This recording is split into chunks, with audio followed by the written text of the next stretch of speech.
Há um tipo de covardia que não faz barulho, que não se anuncia, que chega em grupo de madrugada quando as ruas estão vazias e as testemunhas estão dormindo. É a covardia que se alimenta da certeza de que ninguém vai ver, de que ninguém vai intervir, de que o mundo vai continuar girando como se nada tivesse acontecido. Porque esse tipo de coisa acontece todo dia, em todo canto, e a maioria das pessoas prefere não saber. Mas naquela noite, alguém viu, e esse alguém não passou direto. O Rio de Janeiro de 1974 não era uma cidade, era um estado de espírito, uma mistura de beleza e podridão tão equilibrada que era difícil distinguir onde uma terminava e a outra começava. As avenidas largas e iluminadas escondiam becos onde coisas irreparáveis aconteciam. Os bairros nobres, com seus apartamentos de frente para o mar, produziam uma sombra comprida que cobria as periferias inteiras. A cidade respirava em dois tempos: o tempo dos que tinham dinheiro e proteção e o tempo dos que tinham que se virar. Celestino Barbosa era do segundo grupo. 43 anos. Natural de Pernambuco. Tinha chegado ao Rio com 16, num pau de arara que parou no meio do caminho 2 vezes por pane mecânica. Chegou com nada. Construiu alguma coisa com as próprias mãos, com os próprios erros, com a própria teimosia de quem não aceita que o destino é uma coisa imutável. Aprendeu a dirigir com um primo que trabalhava em transportadora. Juntou dinheiro por anos, comprou um Fusca velho que ele mesmo reformou na garagem de casa, e com aquele carro que a maioria não daria nada, entrou no ofício de taxista. Não era glamuroso, mas era dele. Celestino conhecia o Rio pelo retrovisor. Sabia que a cidade tinha um cheiro diferente dependendo da hora. Às 6 da manhã, quando os padeiros e as empregadas domésticas desciam dos ônibus, a cidade cheirava a pão e a cansaço antecipado. Ao meio-dia, cheirava a escapamento e a almoço de boteco. À meia-noite, quando as zonas boêmias ejetavam seus frequentadores, cheirava a álcool, perfume barato e alguma coisa indefinível que parecia tristeza fermentada. Era meia-noite e pouco quando ele recebeu o chamado de uma rádio-táxi para buscar um passageiro no Estácio e levar até a Tijuca. Corrida simples, rota conhecida, nada que pudesse dar errado. Mas a noite tinha outras intenções. Antes de chegar ao endereço marcado, ele parou no semáforo de uma rua secundária. O sinal estava fechado. Ele esperou.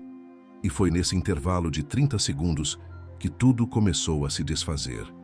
4 homens saíram do escuro como se o escuro os tivesse fabricado especialmente para aquele momento. 2 pelo lado do motorista, 2 pelo lado do passageiro. Eles não pediram nada, não falaram nada. O primeiro gesto foi arrancar a janela aberta, travar o braço de Celestino e abrir a porta de dentro. O segundo gesto foi bater, não para roubar, para bater. Havia naquilo uma frieza que era pior que a violência em si.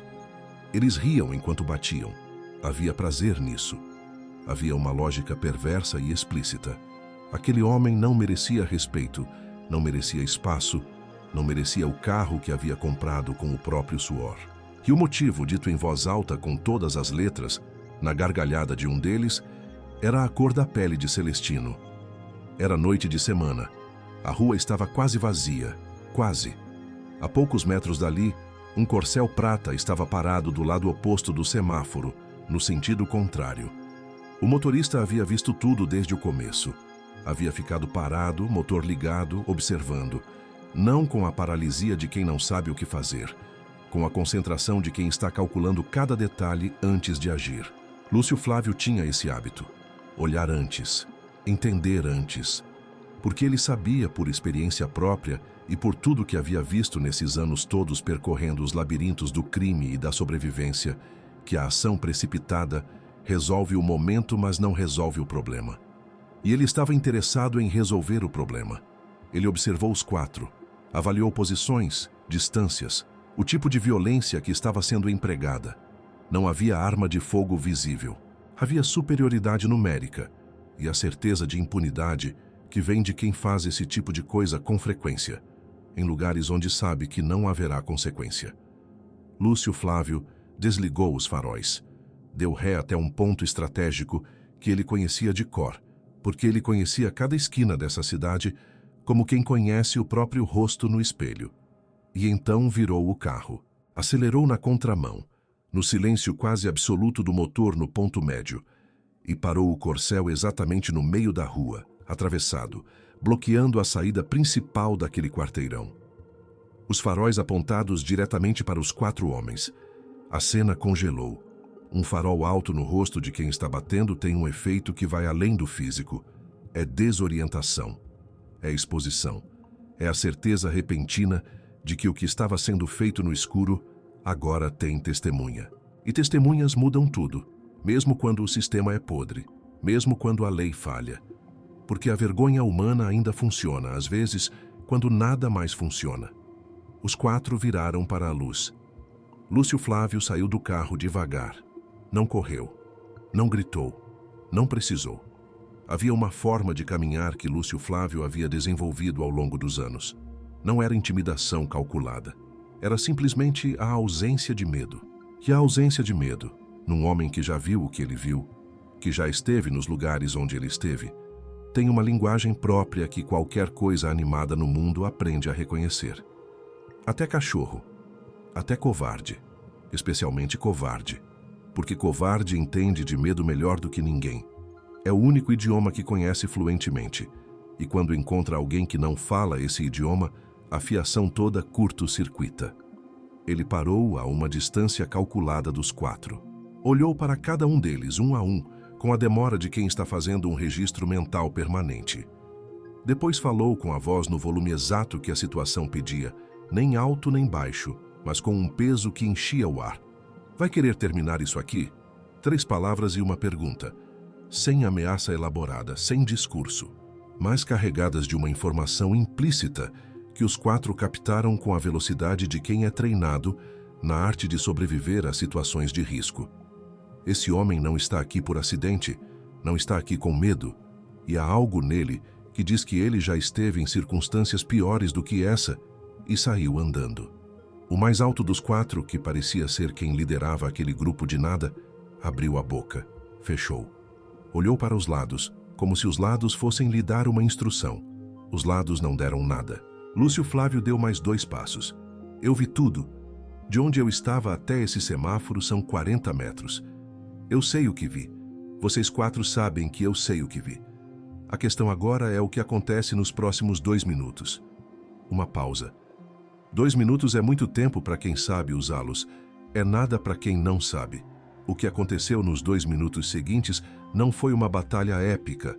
Não houve sangue derramado, não houve duelo cinematográfico. O que houve foi algo mais perturbador para aqueles 4 homens do que qualquer coisa física poderia ser. A dissolução completa da certeza que os havia trazido até aquela rua. Eles foram embora. Não correram. Foram. Com a pressa discreta de quem não quer parecer que está fugindo, mas está absolutamente fugindo. Desapareceram pelo mesmo escuro que os havia fabricado, e o escuro, desta vez, não parecia tão hospitaleiro. Celestino estava encostado no próprio carro, o lábio partido, a mão tremendo levemente, os olhos fixos no homem que havia parado o carro no meio da rua, como se aquilo fosse a coisa mais natural do mundo.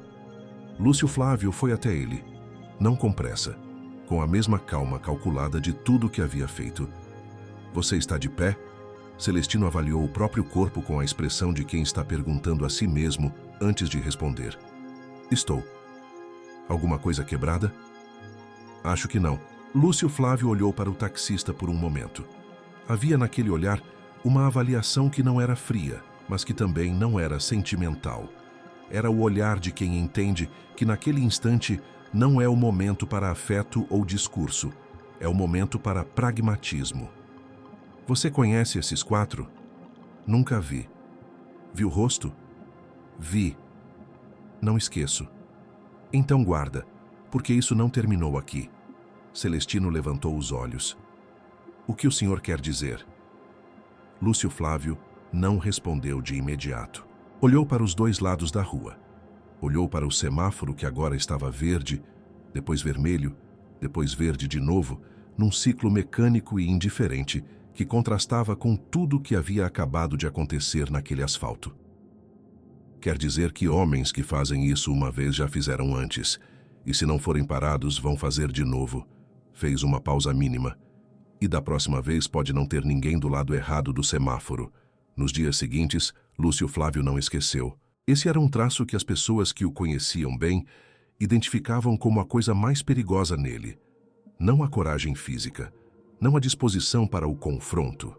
Era a memória, a capacidade de guardar um rosto, uma rua, um horário, um padrão de comportamento e conectar esses pontos dias ou semanas depois, quando as peças já haviam se encaixado num quadro maior. Ele voltou ao bairro, não uma vez, 3 vezes, em horários diferentes, observando. O que ele encontrou não era um grupo aleatório de 4 homens que haviam escolhido Celestino por acaso naquela madrugada. Era algo mais estruturado e mais sórdido do que isso. Havia um esquema que funcionava naquele pedaço da cidade há pelo menos 2 anos.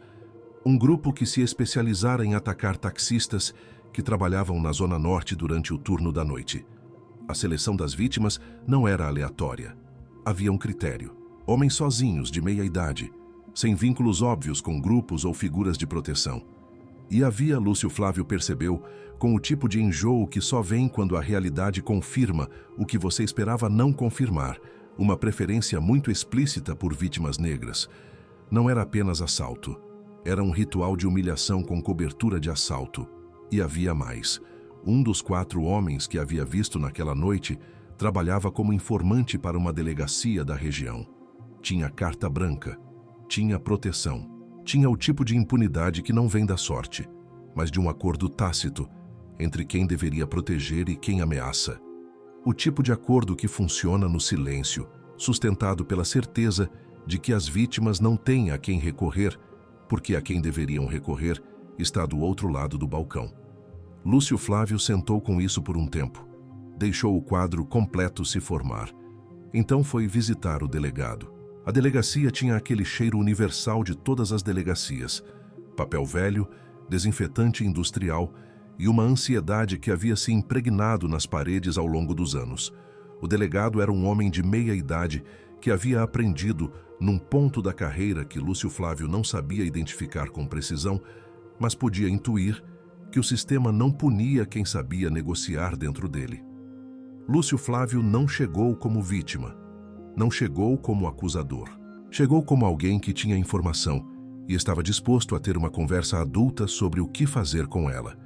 Colocou no mesa o que tinha: nomes, datas, padrões, o histórico de pelo menos 11 ocorrências que ele havia reconstituído a partir de conversas com outros taxistas que trabalhavam na mesma região e que, quando alguém finalmente perguntou com a atenção adequada, tinham histórias parecidas para contar.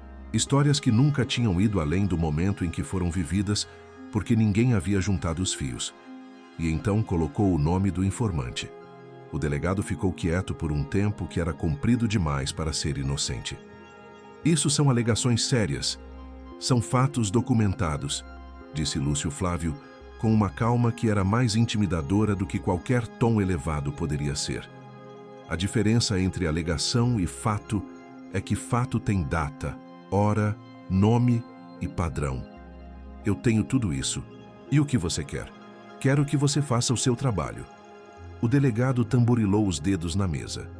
Lúcio Flávio conhecia aquele gesto.